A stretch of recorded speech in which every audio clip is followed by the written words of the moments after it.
A continuous signal or a continuous time signal is a varying quantity whose domain, which is often time, is a continuum. That is, the function's domain is an uncountable set. The function itself need not be continuous. To contrast, a discrete time signal has a countable domain, like the natural numbers. A signal of continuous amplitude and time is known as a continuous time signal or an analog signal.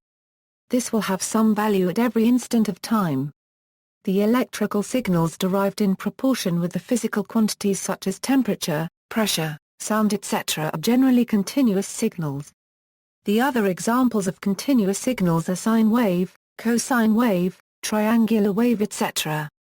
The signal is defined over a domain, which may or may not be finite, and there is a functional mapping from the domain to the value of the signal. The continuity of the time variable, in connection with the law of density of real numbers, means that the signal value can be found at any arbitrary point in time.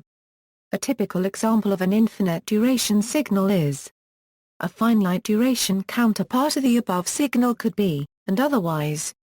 The value of a finite duration signal may or may not be finite.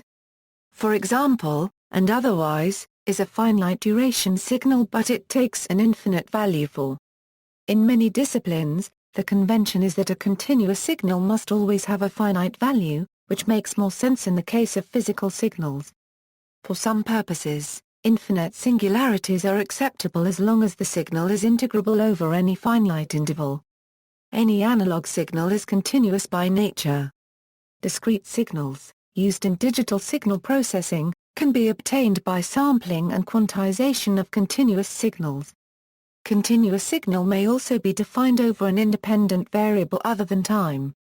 Another very common independent variable is space and is particularly useful in image processing, where two space dimensions are used. See also, discrete time.